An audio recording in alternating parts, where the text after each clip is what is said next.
최근 부산 부동산 시장이 회복하는 분위기라고 하지야.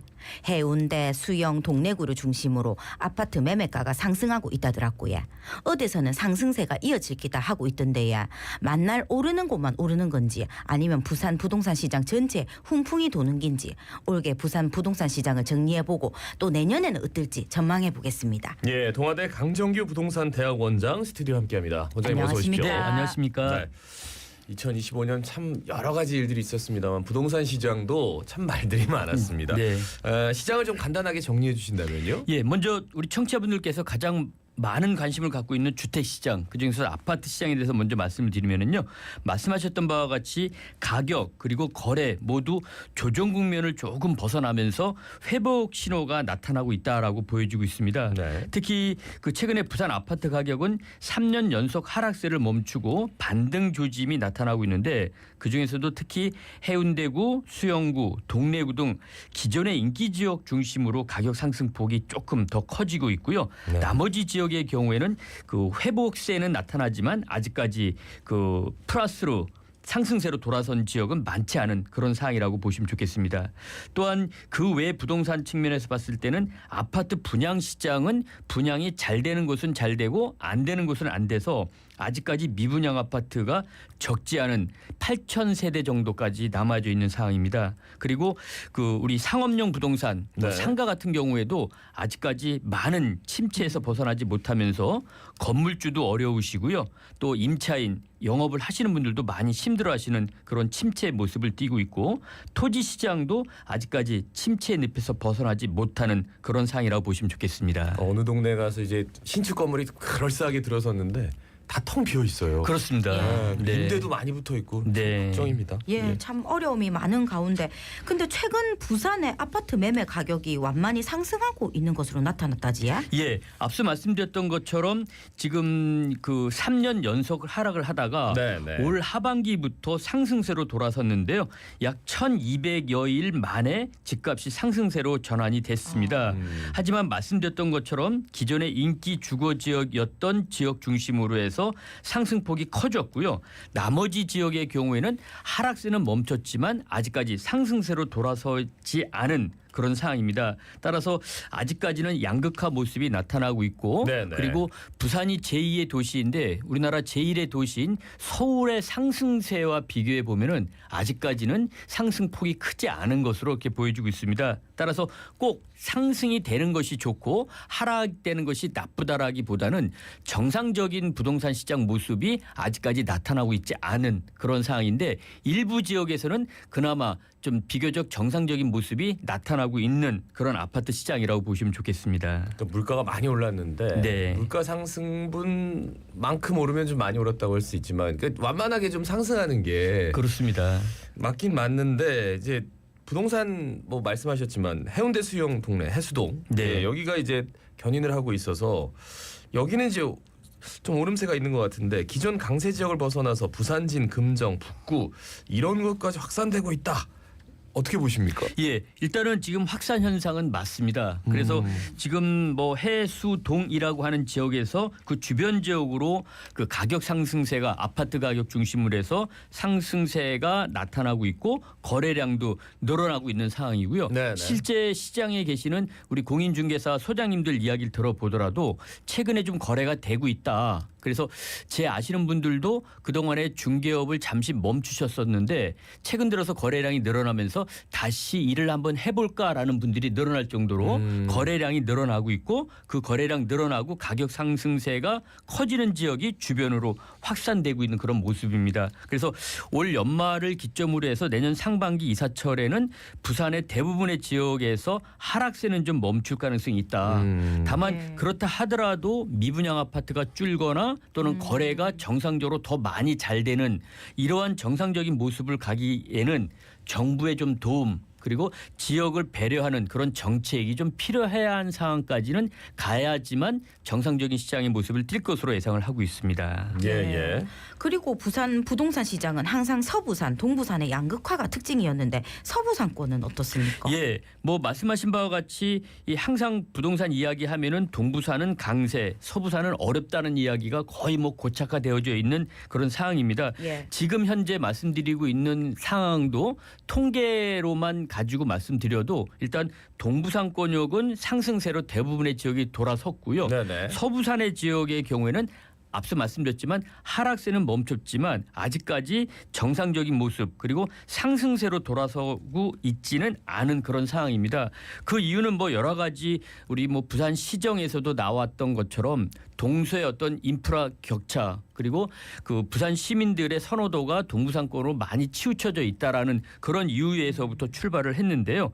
이 동부산뿐만이 아니라 서부산 지역까지 부동산 시장이 정상화로 가기 위해서는 이제는 어떤 그 시장에 맡겨서 될 일이 아니다라는 생각이 들 정도로 서부산의 위축이 좀 커지고 있는 상태입니다. 그래서 부산시의 어떤 정책적인 판단 그리고 정부의 정책적인 판단과 지원이 있어야지만 서부산이 동부산과 어깨를 좀 겨눌 수 있는 그런 정상적인 시장 모습까지 갈 수 있지 않나라고 보여지고 있고요. 현재는 여러 차례 말씀드렸지만 아직까지는 그 침체의 상황에서 벗어나고 있지 않은 그런 서부산의 모습이라고 보시면 좋겠습니다. 예. 사실 수도권 같은 경우에는 11호 부동산 대책 이후에 급등세가 완전히 주춤하고 거래도 완전히 뭐 잦아들었는데 네. 근데 최근에 이제 서울 아파트 값이 들썩이고 있다. 네. 뭐 이런 얘기도 들리고요. 그러면 이전에는 뭐 풍선 효과 이런 것도 있었잖아요. 네. 그죠? 그런데 이렇게 되면 부산 시장도 뭐 영향을 주게 될까? 이런 의구심을 제기하는 분들에게 어떤 말씀해 예, 주시겠습니까? 일단 지금 서울 아파트 가격에 대한 현황을 좀 말씀드리면요. 네네. 이미 다 알고 계시는 것처럼 10월 15일 날 부동산 대책을 포함해서 현 정부 들어서서 세 차례의 가격 안정화 정책을 서울 수도권의 규제 중심으로 내놓았는데도 불구하고 강남 3구하고 흔히 말하는 마포, 용산, 성동구, 마용성 지역으로 급격한 상승세를 아직까지는 유지하고 있습니다. 네네. 심지어는 뭐 강남의 모 아파트 같은 경우는 33평짜리가 70억 원 넘게 거래가 되는 사례도 나오고 있거든요. 예. 그래서 불과 평당 2억이에요, 그러면. 그렇습니다. 이 아파트가 불과 2년 전만 하더라도 40억 원대였는데 이렇게 올라가는 상황까지를 봤을 때는 물론 다소 좀 과한 예를 들어드리는 것들은 과하네요. 사실이지만 네. 이렇게 상승세를 타고 있는 상황입니다. 그럼 이런 모습이 우리 부산에는 어떤 영향을 미칠까? 일단은 이 서울의 가격이 계속 올라가는 거로 봐서는 서울의 가격이 주춤해야지만 서울 말고 다른 지역에 집을 사겠다. 그리고 다른 지역에도 좀 투자를 해보겠다는 생각을 가지신 분이 늘어나시는데 규제에도 불구하고 서울의 집값이 계속 올라가니까는 그러면 서울에 사야 되지 않느냐라는 생각을 많이 갖고 계신 것 같아요. 네. 규제는 언젠가는 그러면 그때까지 기다렸다가 사야지 뭐 이렇게 네. 생각하는 거예요. 그래서 서울의 가격 상승이 계속되는 것들이 지방에 나타나는 효과가 좀 적은 거고요. 또 하나는 늘 말씀드리지만 똘똘한 한 채라고 하는 정부의 정책에서도 문제가 있다. 즉 예.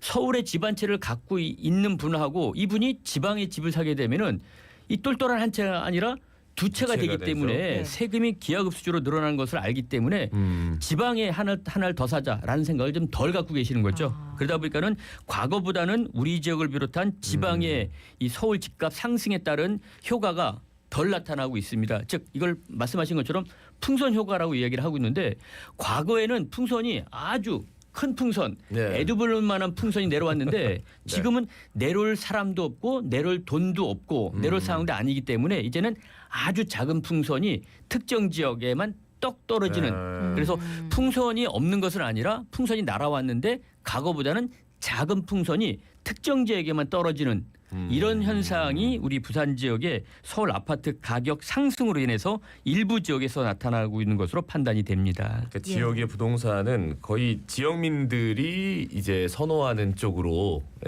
완전 좀 시장의 흐름이 좀 바뀌긴 했네요, 그죠? 예, 흔히 말하는 이제 국지화라는 것이 있는데 그 지역에서만 움직이는 이런 사항으로 될 가능성이 매우 커지지 않나라고 보여지고 있습니다. 네. 예. 그러고 전세로 내놓은 아파트 매물은 씨가 말랐다고 할 정도로 줄어들었다고 하더라고요. 네. 이 전세를 원하는 실수요자들은 늘어나고 전세값이 2년 가까이 오르고 있는데 어떻게 보십니까? 예, 일단은 이 전세 가격이 오르는 이유는요.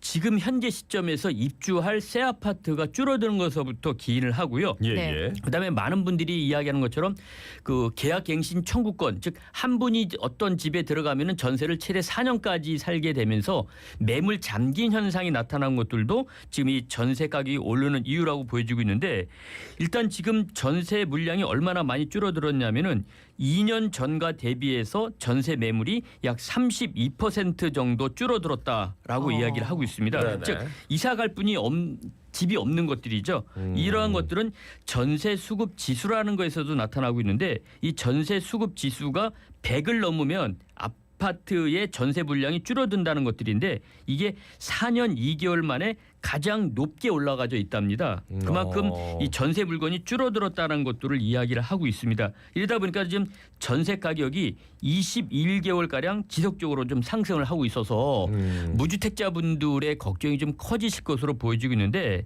다행인 것은 내년에 입주 물량이 올해보다 많이 줄어들 것으로 예상을 했는데 그리 많이 줄지는 않습니다. 그래요? 다만 특정 지역에 지역이 좀 분산해. 예, 특정 많이 지역에. 몰려져 있는 것들이라서 그 특정 지역에서는 전세 가격이 좀 다소 하향 안정이 되겠지만 나머지 지역은 오히려 전세 가격이 올라갈 이럴 가능성이 있어서 좀 걱정이 좀 되고 있는 상황입니다. 그렇다면 내년에 이제 전세가 이 부분은 어떻게 예상하십니까? 예, 일단은 지금 유력한 그 연구원에서 발표한 그 내년도 그 매매 가격과 전세 가격의 동향을 보면은요. 일단 매매 가격은 전국적으로 올라갈 가능성이 크다라고 예측을 내놓고 있습니다. 네네. 즉 적은 수치이지만 내년에 아파트 중심으로 한 매매 가격이 한 1.3% 정도 상승을 할 것이다라고 예측을 하고 있고요. 네. 그중에서 수도권은 2.5% 좀 더 전국 평균보다 높죠. 네네. 그리고 서울은 훨씬 더 높은 약 4% 정도 상승할 것이다. 이 정도면은 역대로 보더라도 가장 높게 예측되는 수준이거든요. 말이 4%인지 실제로 금액 보면은 이게 평균율이니까 그죠? 그렇습니다. 아, 그리고 우리 지역도 일단은 예측으로 보면은 0.3% 이상 상승하는 거로 나와져 있는데 네. 지금 말씀드렸던 전국 평균 1.3% 그리고 서울 4%와 비교해 보면은 10분의 1 정도도 안 올라가는 것들이 있죠. 예, 그래서 이 내년에 매매 가격은 올라갈 수 있는 여지가 있다라고 보여지고 있고요. 또 전세 가격도 일단은 상승을 할 가능성이 있다. 라고 예. 지금 보여지고 있는 상황입니다. 따라서 이 전세난이 올라가게 되면은 매매 수요로 전환이 되면서 이 매매 가격을 끌어올리는 이런 이유로도 작용할 가능성이 있지 않나 생각을 하고 있습니다. 예. 그리고 지역 시장이 완연한 회복세를 보이고 있지만 미분양 물량이 여전히 많습니다. 7천 가구를 넘기고 있다고 하던데 이 미분양도 좀 해소가 될까요? 예, 일단 지금 미분양 아파트는 악성 미분양이라고 해서 다 완공이 됐는데도 불구하고 팔리지 않은 미분양 아파트가 거의 3천 채 가까이 육박을 좀 하고 있는 상황인데요. 네. 이런 아파트들은 그 특정 여러 가지 경기로 인한 문제점도 있고 또 각 개별 아파트의 특성에 따른 문제점도 있고 또 고분양에 대한 문제점도 있기 때문에 이 악성 미분양은 실제 어떤 자구적인 노력으로 미분양이 해소될 가능성은 좀 매우 적다. 그래서 어떤 세제적인 혜택 그리고 그 미분양을 구입하신 분들에 대한 인센티브를 주는 정부 정책이 나와야지만 자연적인 감소가 나타날 것으로 보여지고 있고요. 네네. 현재 이 상태로 본다라고 하면은 악성 미분양은 해소될 가능성이 매우 힘들지 않겠나라고 보여지고 있습니다. 힘들다. 다만 이제 내년부터 경기가 좀 좋아지게 되면은요. 지금보다는 미분양 아파트가 더 늘어나지는 않을 가능성이 크다. 네, 그래서 네. 미분양은 점진적으로 줄어들겠지만 악성 미분양이 한꺼번에 해소되기에는 좀 역겨운 그런 정부의 힘이 있어야지만 가능할 것으로 생각이 들고 있습니다. 예. 내 집 마련 하시고 싶은 분들에게 이제 말씀 마지막으로 좀 해주시죠. 네, 어떤 말씀 해주시겠습니까? 일단은 지금 가격 상승세를 탔기 때문에 인기 주거 지역에 내 집 마련을 하시려고 하신 분들은 지금이라도 좀 적극적으로 내 집 마련에 나서야 할 것으로 보여지고 있고요. 반면에 인기 주거 지역이 아닌 지역에 좀 집을 거주하시려고 하시는 분들의 경우에는 가격 상승폭이 크지 않을 거기 때문에 내년까지도 조금 기다리는 이 두 가지 전략이 필요하지 않나 생각을 하고 있습니다. 그러니까 본인이 원하는 지역이 어떤 지역이냐에 따라서 약간 투트랙으로 접근을 해라. 그렇습니다. 네. 알겠습니다. 말씀 여기까지 듣고요. 아 정말 부동산 관련해서는 교수님만 믿습니다. 네. 감사합니다. 네. 다음에 또 한번 모시도록 하겠습니다. 네. 지금까지 동아대 강정규 부동산 대학원장과 함께 말씀 나눴습니다. 고맙습니다. 네, 감사합니다. 감사합니다.